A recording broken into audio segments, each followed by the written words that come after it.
Very good. You're there. Count Fenring wants to talk to you, and it's never a good idea to keep our dear Fenring waiting. Come to me in Harko as soon as you can. I have a ribbon for you, kitten.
The kitten is back.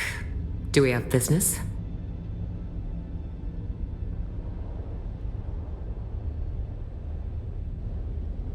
Dangerous to speak that name aloud. Even here, beneath the cone of silence.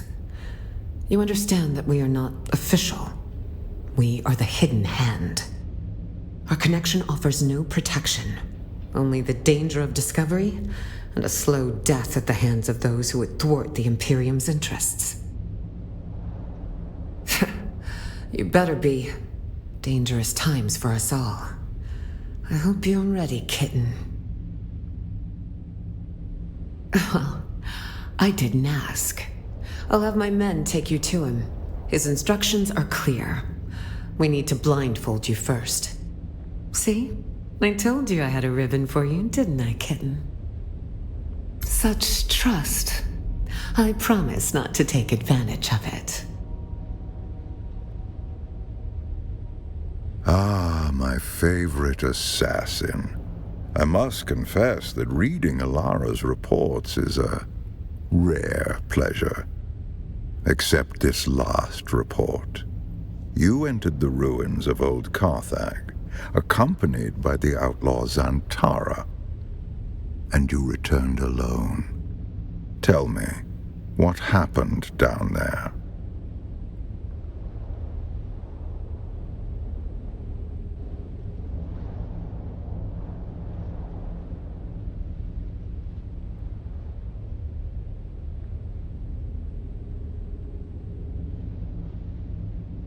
The Bene Tleilax, a nest of spiders that burned with old Carthag. Or so I thought. And you, a Gola, the flesh of the fallen, reborn. Fascinating. Your service has earned you answers. Ask.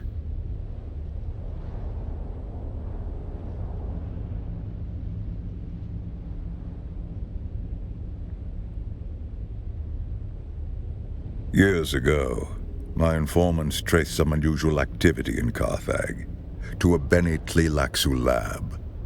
Before we could investigate further, the city was destroyed. The destruction of old Carthag is considered a terrible accident. But was it? I believe it was the Tleilaxu who destroyed the city. A monstrous choice. Destroying innocent lives to cover their profane works. Unlike clones, who are grown from living cells, Gola are grown from the flesh of one who has died. The process of doing so is knowledge known only to the Bene Tleilax. They make a fortune dealing their blasphemous wares across the Imperium. Spoiled Na Familia will pay extraordinary sums to have their favorite pet or retainer resurrected. But they are never quite the same. No Gola has the memories of its original host. No Gola remembers who they are. If you value the past, or the mind, then Gola are worthless. They were the first sign that the Bene Tleilax were not done with Arrakis. My agents began reporting stir-ups among the minor power players. We quickly discovered that these were Tleilax agents, but that they were Gola was unexpected. Nevertheless, I could not allow them to destabilize the region. We must each do our part, and the spice must flow. Unlike clones, the spoiled, no Gola has the memories of its original host. No Gola remembers who they are. If you value the past, or the mind, then Gola are worthless. Indeed, you are a refinement. Your compulsion doesn't drive you to madness as it did the ones who came before you. You have a great deal of imprinting. You can learn skills that take decades to develop in a short amount of time. And, fascinatingly, you don't have the appearance of whoever you are originally grown from. Perhaps that is the clue. You must have been someone with a recognizable face. The Bene Tleilax are forced to hide you in plain sight.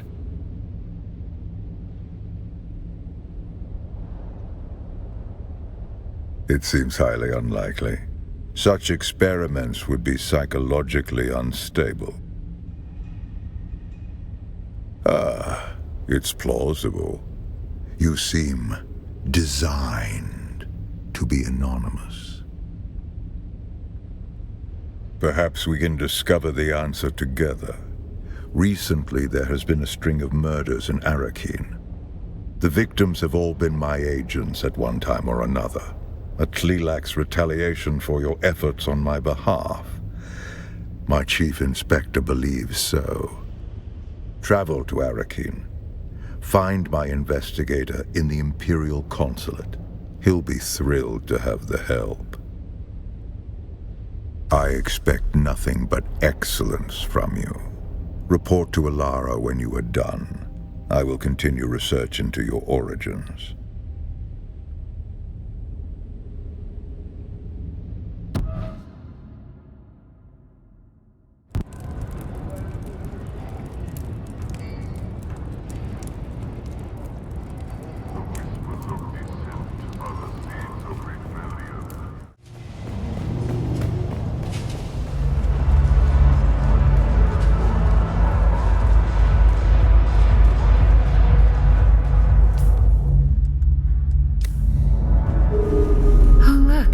Kitten is back. Do we have business? Why do you think I'd be interested?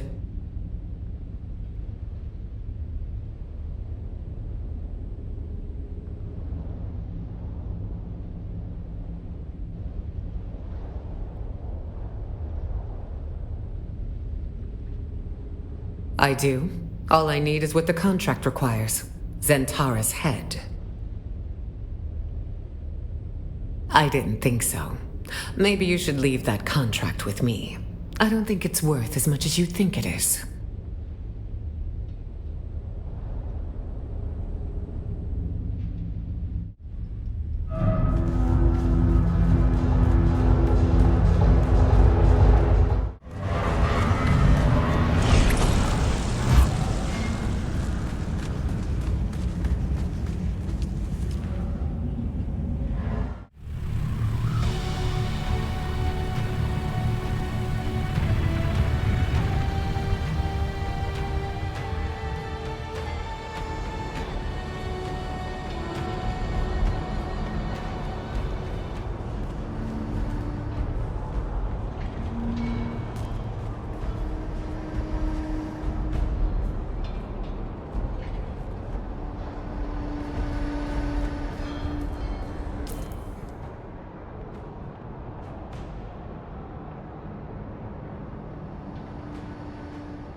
Well, if it isn't Fenring's pet puzzle box. Last we met, there was a Sardaukar blade against your throat, and I was debating how best to make you scream.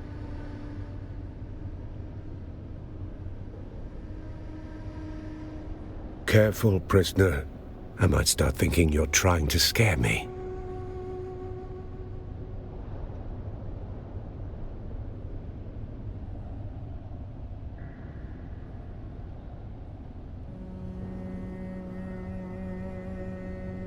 Threats and promises.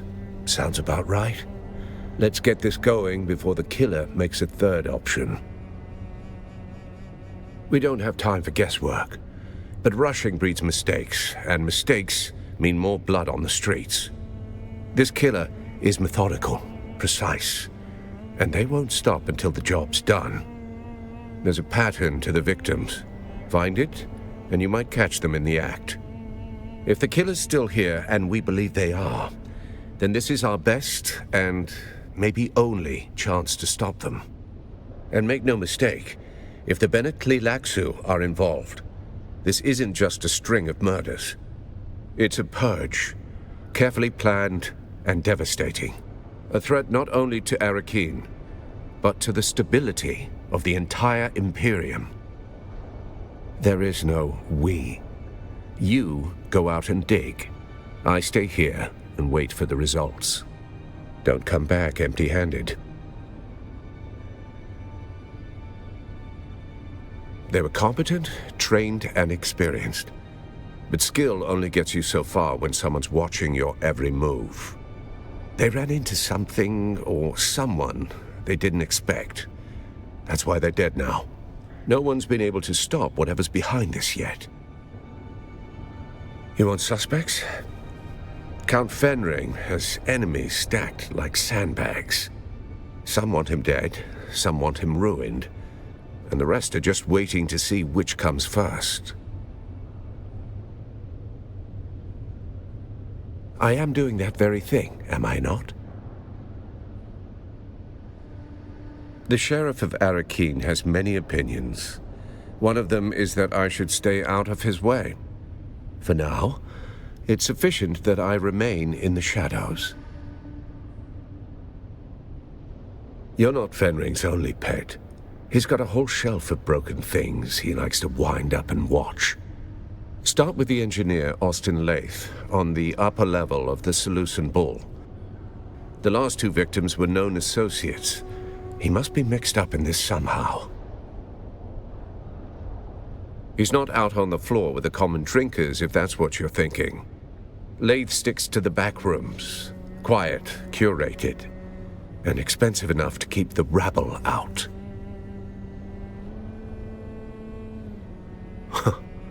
Of course not. They are restricted to patrons of higher standing than prisoner. You'll have to speak with the barman on the upper level of the Salusan Bull, Alastair Chim. Either he or their security man, Ugo Firenze, can provide access.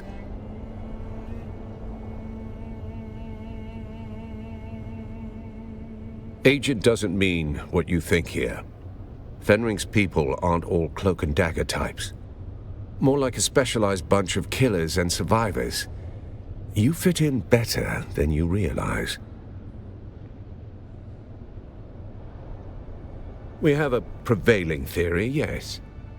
You've just come from Carthag, have you not? Then you felt it. The way the air there hums. Like the place is still screaming. That wasn't war. Wasn't Harkonnen's spite. That was Tleilaxu work. Precise and measured erasure. And these killings bear the same signature.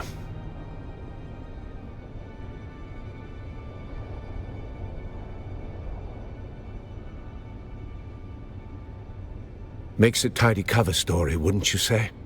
The Tleilaxu had a secret foothold under Carthag. You saw it. Hidden labs. Vaults full of nightmares. Things that don't belong on any world. Then someone found it. And when it wasn't secret anymore, they burned the city to cover their tracks. It would seem that the Tleilaxu believe that, yes. I believe the exact who of it doesn't really matter anymore. For the Tleilaxu, a single breach warrants annihilation. They'll burn the whole house down, just to kill the mouse.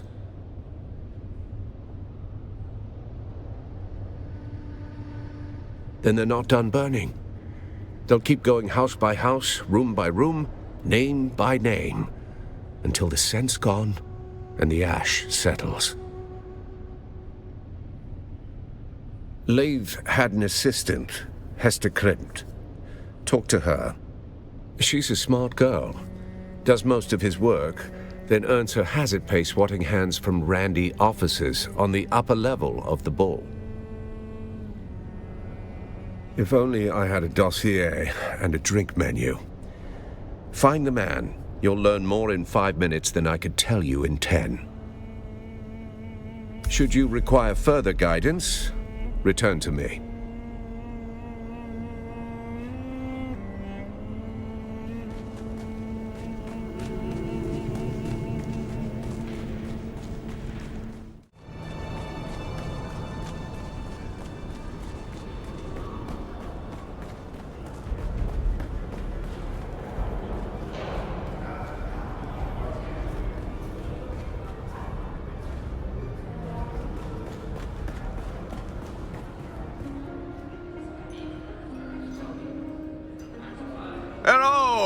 Welcome to the Matador Room, where the spirit of Caladan steps into the ring, poised, unshaken, and noble to the end, eh?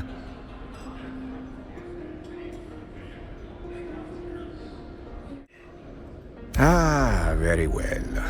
I grant you access to the lounge, but I make it quick. Please, wave your little wand around. You will see what I saw. The trail of a man who burned from the inside out.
If you're hearing this, well, I didn't get away.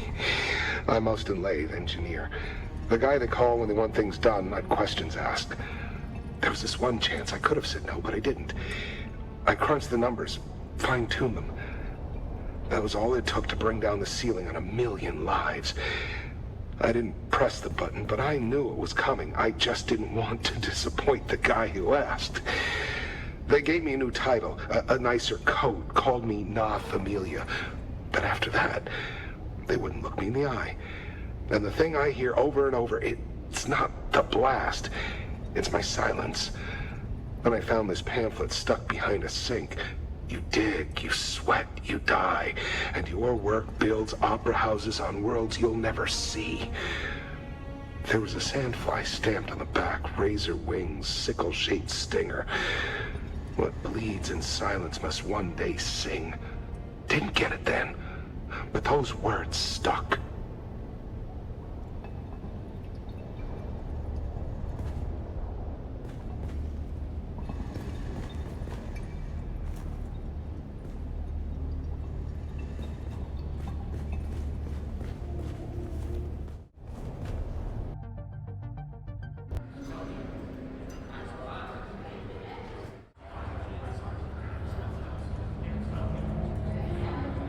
I swear to the stars, if you're here to ply me with a drink, I'm going to shove shards of glass in your eyes.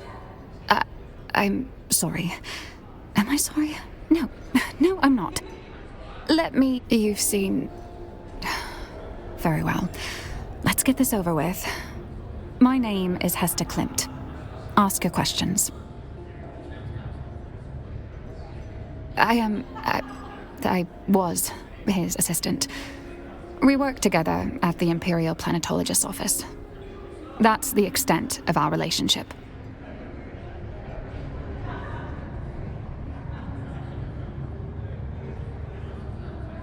No. And what does it matter? There's no foul play. Unless you have some compelling evidence or medical training, I have to deal with the fallout now. Now, if you'll excuse me, I have to prepare. I have to clean out his office. I have to prepare for his replacement. There's too much.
You do not appear to be injured or ill.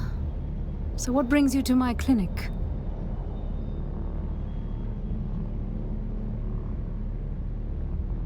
I can't say I know the name, but I'm afraid my head has been buried in matters concerning my clinic of late. What's this to do with me? A possible murder, then. I see.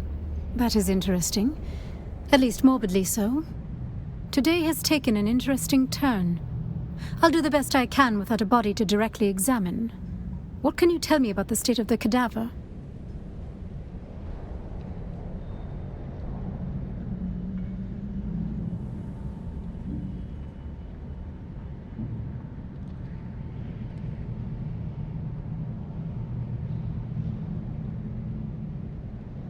That could definitely support suspicions of poison. However, there are myriad other medical reasons that could cause such discoloration. A poison snooper would be the most expedient method. I'm afraid I don't have any snoopers at all. My supplies are lacking in general at the moment. If I knew that, I'd have one already. But I'm not exactly familiar with the more illicit sources of goods in Arrakeen.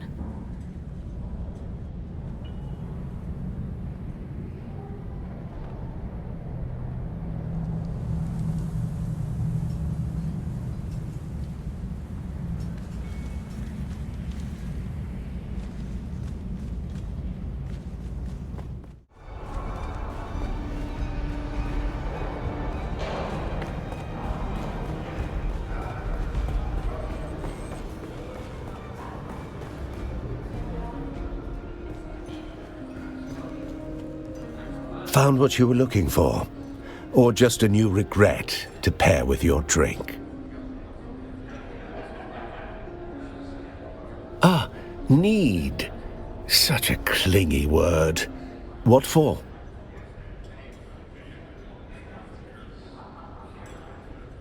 Oh, how quaint.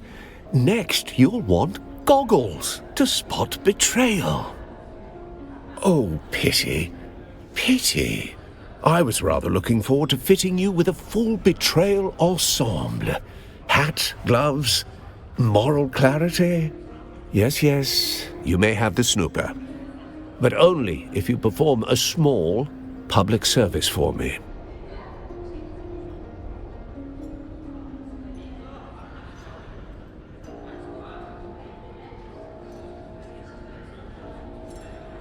Think of it as performance art, if your art is humiliation.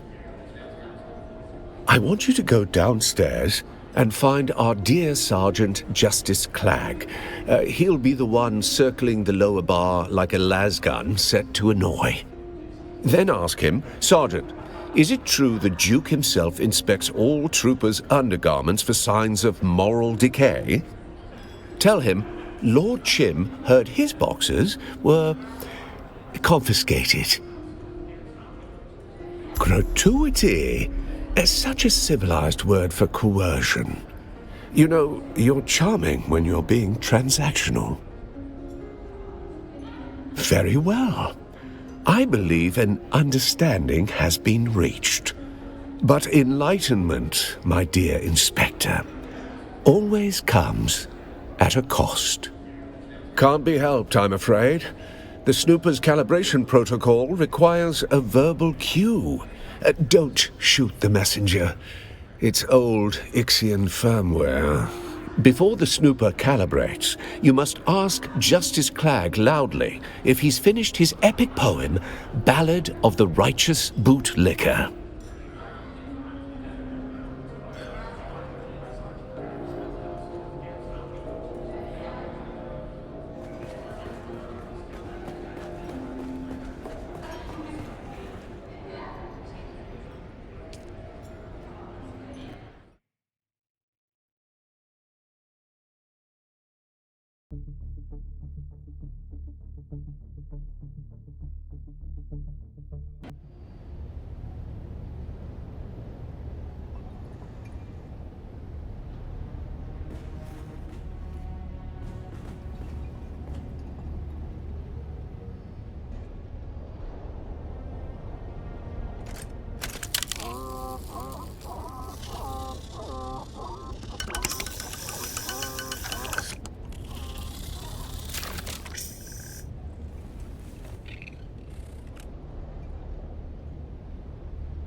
You?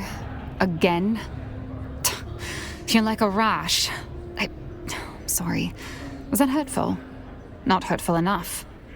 How is this supposed to go? I'm in over my head. I'm not in the proper state of mind, and I promise there will be collateral damage if I have to open my mouth. Murder? That's impossible. I don't... How could you... How? No, there's clearly been a mistake. The situation is insane enough without these wild theories. All right, you nerve-wracking hound. Let me think. Perhaps I do know something that would help. Ask your questions.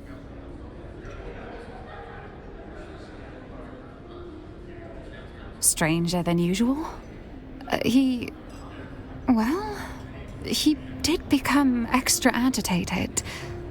Paranoid, even. Particularly after a meeting with a strange woman. A redhead. He met with her in a closed room for hours. He came out, distressed, immediately ordering a Thopter transport for the following day.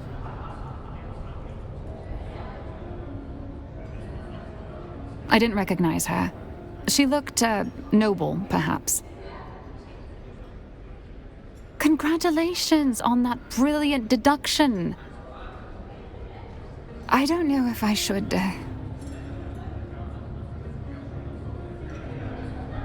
He had a secret workshop in the Eastern Shield Wall. I don't know why he chose such a remote location. I don't know what he worked on there. I never saw him work. I'll send you the coordinates of the workshop.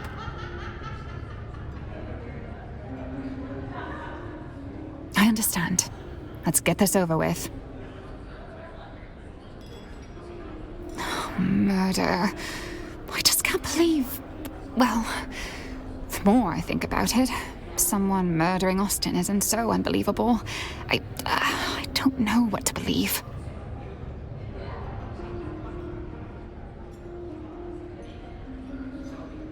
Osten wasn't a conventional boss. He rarely came into the office. A dysfunctional workplace, to say the least. No guidance, little teaching, nothing. With the absence of Cyprian Io, I've been taught nothing. I've had to figure it out as I go, running the day-to-day affairs in the chaos. In essence, I'm the acting planetologist of Arrakis. It's ludicrous. I'm in over my head. Damn Osten. Or rest in peace, or both. Losing my mind. I've long suspected someone owes him a major favor. That's just speculation. You should understand, Osten was a brilliant engineer, as near as I can tell. But something shattered him at some point. He's a shadow of who he was. It wasn't any one thing or any describable clue. Just a million tiny intangibles taken in while being around him. Something had him guilt-racked. Once I saw him sobbing over a set of city planning sketches. He didn't see me. He avoided his work and skill set. It made him feel guilty or afraid. I'm not sure how he made ends meet, but the job title remained and money kept coming in. An alibi for Osten's murder. I was out on business that Osten had been neglecting.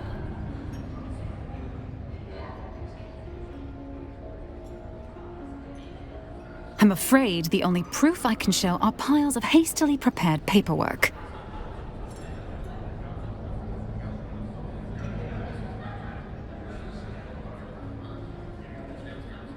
Was that some sort of revolutionary manifesto?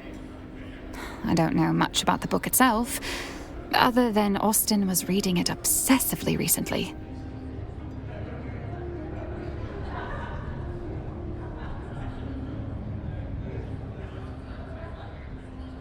Not specifically. Well, I don't know if it is any way connected, But Osten's political demeanor was becoming more, I suppose, militant. Towards the end, he also seemed to be hanging out about more and more shady and dangerous-looking people, though I have no idea who they were. Alastair and Ugo have access to any room in the Salusan Bull, of course.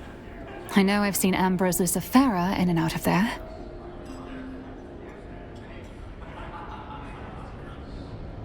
Isn't that the thing about murder? We're often surprised by who is capable. I suppose Ugo and Alastair might have their own shady dealings. But I can't imagine them killing someone in their own establishment. And Ambrose seems too ridiculous. I don't know.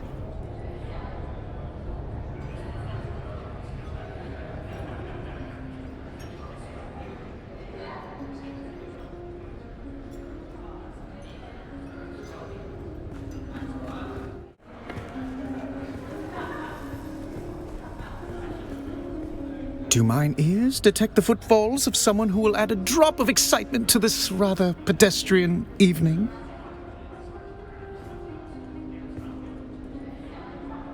Osten's dead, but I only saw him recently. So full of life.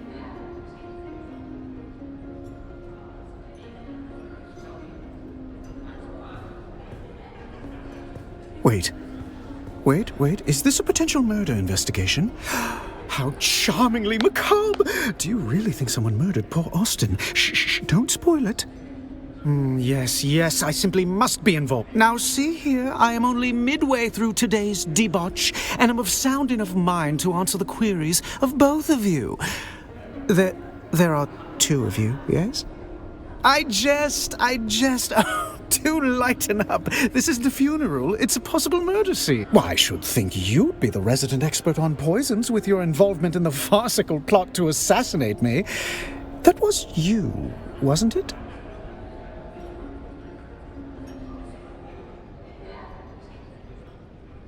Just a jest at your expense. All water under the bridge, I assure you. Why, some of my closest friends have tried to murder me at one time or another. Now, what were we talking about? A proper murder mystery, and I'm a suspect. How wickedly romantic. Perhaps I felt a deadly envy toward my dear friend. Nothing comes to mind. He was a sad sack of wine, whereas I am rather fabulous. Come to think of it, we weren't very close friends. Pshaw, we can hammer out a motive later. I'm just glad to be in the rogues gallery of this caper.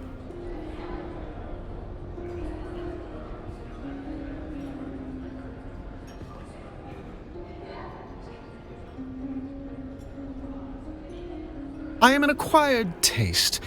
If someone does not like me, I suggest they acquire some taste.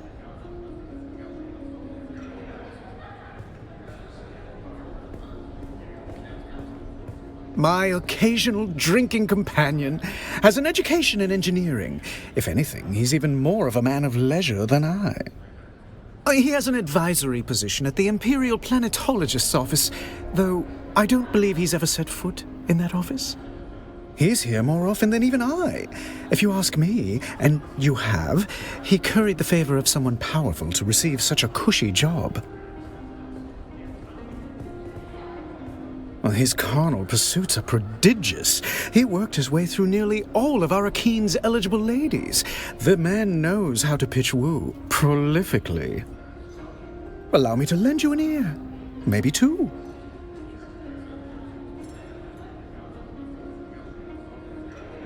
Ah, yes, his illimitable nervous tic. I can stomach murder and cadavers, but just thinking about that man's poor, tormented cuticles. Ugh. And I'll tell you another thing. He had deep-seated mother issues that bordered on fetishistic. We can smell our own. I can say that he was rather buried in that book, a recent reading obsession. He even had it open at the bar, barely registering the people around.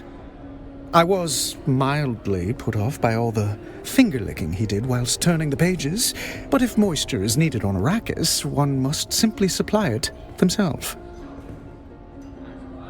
Oh, yes, that was the most scandalous bit about it. A rather controversial text full of criticisms of the Empire. The title was, Histories of Imperial Descent, Volume 7, The Ikaz Revolt, Causes, Conduct, and Consequences Within the Imperium. Or something thereabouts. Come to think of it, he also recently read a banned Sandflies manifesto titled Wings in the Dark, Notes Toward a Future Without Chains.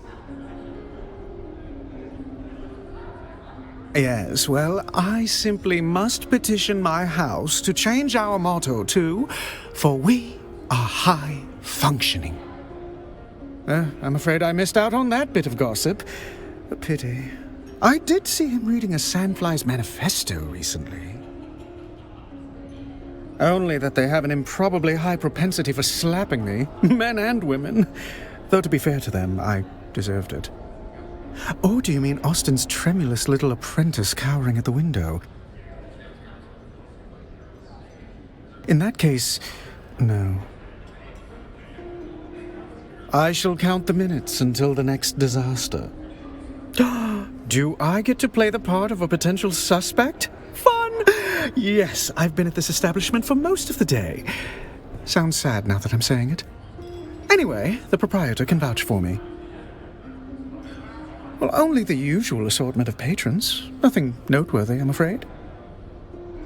It's been a most unusual pleasure. Should you discover any more juicy details, I'll be here, keeping vigil for poor Osten.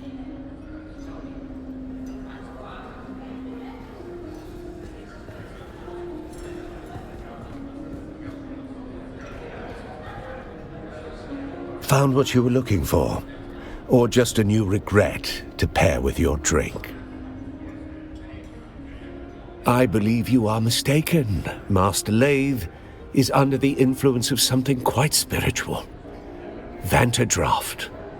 Known side effects include coma, confession, and occasionally death. But let's be generous and assume the middle one.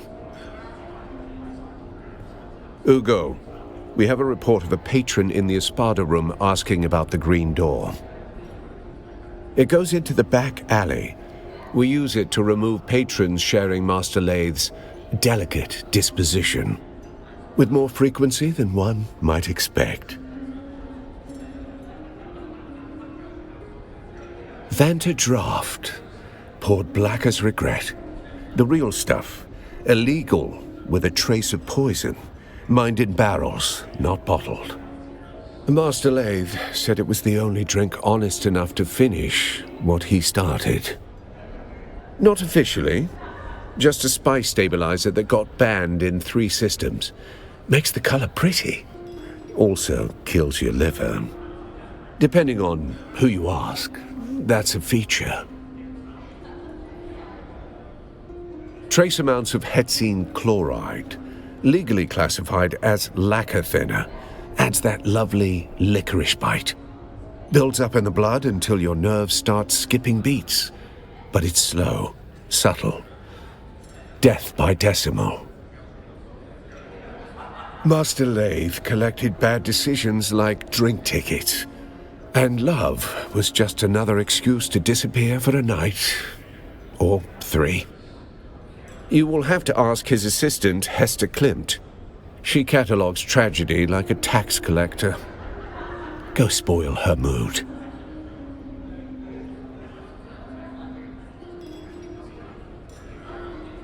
Depressed, yes. However, Master Laithe was anything but typical.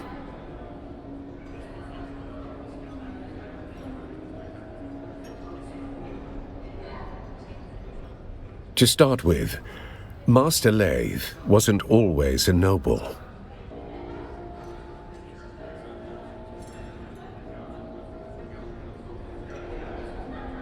Nevertheless, it is a documented fact Master Laithe was a seal-bearing engineer for the Imperial Civic Branch. A bondsman's billet on any world. He had been granted an advisory position in the Imperial Planetologist's office, a noble appointment on any world.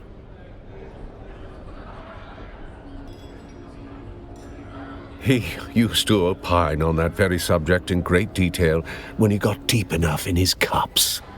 The rare opportunity you speak of. Said there was blood on the contract in fine print that no one warned him about. Said the nobility were the rot at the center of everything. Dangerous words. In this town, all words carry knives. Especially ones whispered in shadows. The kind that don't fall with the sun. Master Laithe began to appear with pamphlets that reeked of bad printing, and even worse, ideas. Got cozy with other like-minded maniacs who shared his beliefs about noble rot.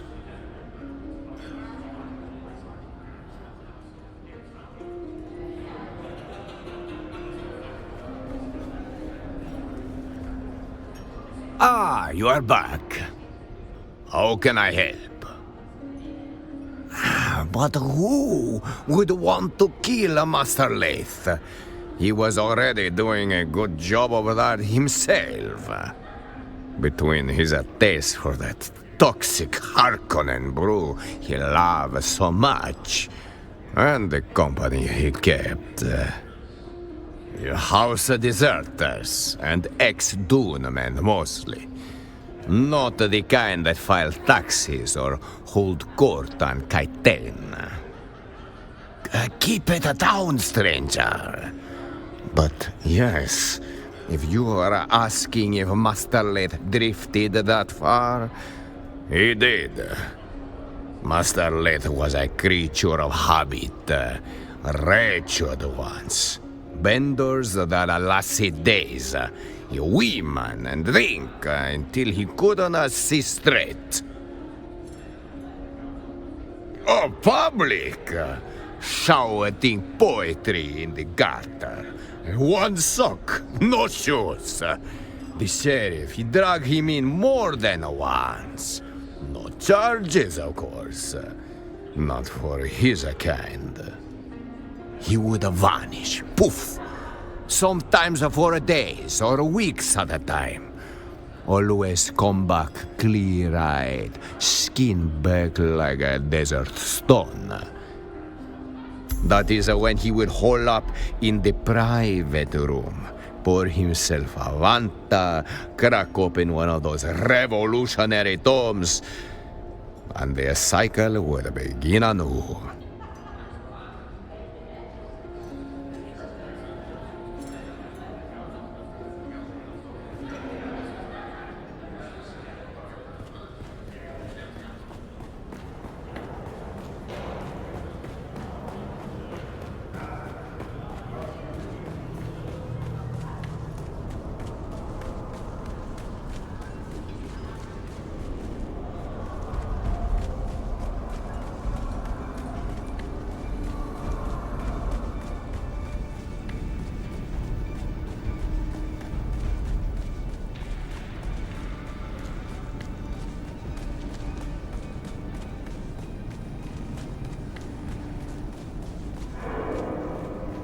Report.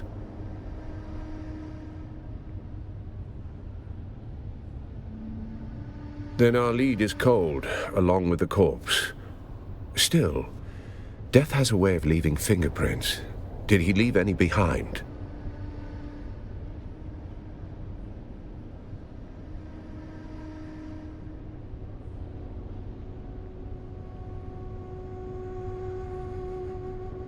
You rattled her then? Good. Did anything shake loose? Did she say where? If he was running, that's the direction we look.